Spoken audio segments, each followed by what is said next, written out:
So nakapagprito na tayo ng 6 na fried chicken. Meron pa tayong next batch dito.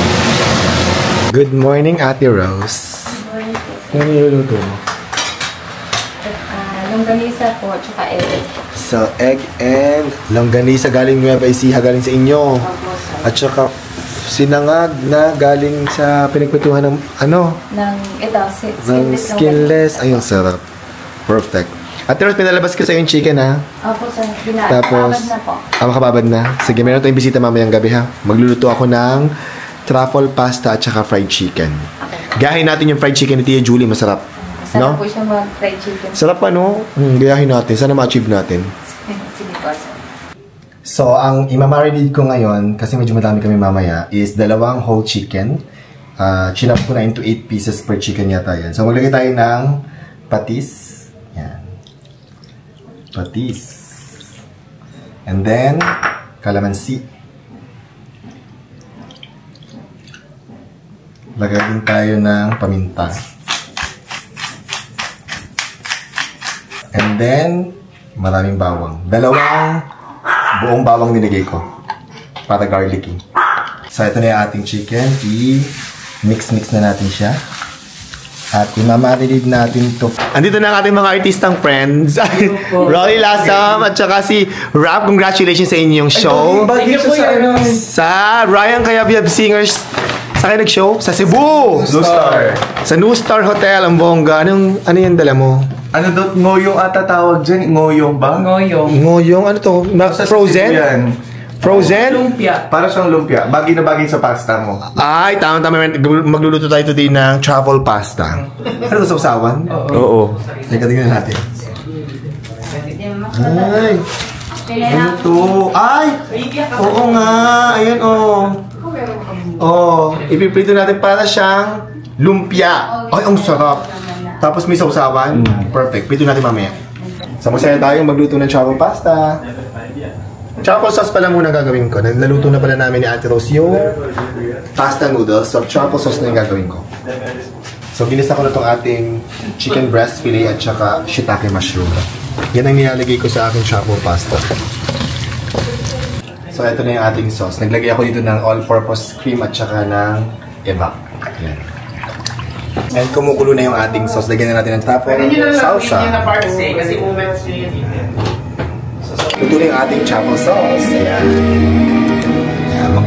Next naman, gagawa naman ako ngayon ng fried chicken. So, masaya tayo gumawa nating chicken. Meron tayong flour at saka itong crispy fry. Sabi ni Lindy, kailangan pala i-mix yung flour at saka crispy fry. So, minix na namin. Isa na lang. And now, ipa-fry na natin ang ating mga fried chicken. Ito na, Ate Rose. Sana ma-achieve natin.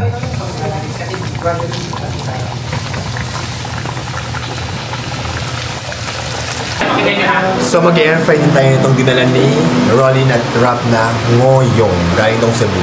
Air fry natin. So nakapagprito na tayo ng 6 na fried chicken.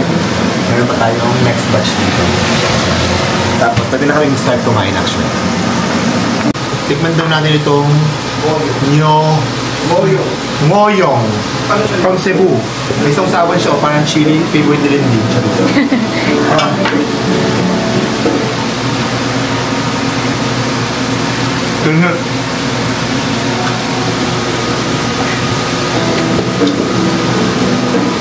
Manghang!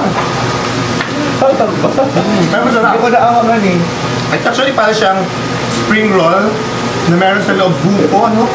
Oh, may buko. May buko at saka may meat. May pork. Masarap! Guys, break muna sa rehearsal. Kain muna tayo. Let's eat. Nagre-rehearse sila para saan kayo daan? Nagre-rehearse? Para sa very first FAMAS Short Film Festival. Nakakabalo. Wow! So this coming Saturday, magpa-perform si Dan Lina, Rolly Lasam, Rap Cañedo, David Mercado, and Princess Vire. At dahil dyan, kumain muna tayo. Let's eat! Kain tayo guys! So, ito na yung ating pagkain. Meron tayong truffle pasta. Yan, meron tayo ditong parmesan cheese, fried chicken, at saka itong dala ni Rolly na ngoyong from Cebu. Ate Rose, kain ka na rin. Let's go. Opo, sir. Hintay ko lang po ito. Okay. Okay, enjoy dinner! Yeah! Dinner na yun ha. Kung gusto nyo ng rice, may rice doon. That's it. Ate Rose, Lindy, kain na kayo. Sabay-sabay na tayo. Ano, Rolly, kumusta ang aking pasta? Ang sarap ng carbonara. Talaga ba, Rolly? Carbonara talaga yan? Talaga ba? Kasi para sa kanya lahat ng puti carbonara. Oo nga eh. Masanay kami kumain ng truffle pasta ha. Charis. Alright. Rolly, thank you sa... Ano tawag dyan? Lumpiang Shanghai. Ang sarap ng dala mo, Rolly. Lumpiang Shanghai. Ay, ano ba to? Ngoyong. Ngoyong ba? Okay, akala ko lumpiang Shanghai eh.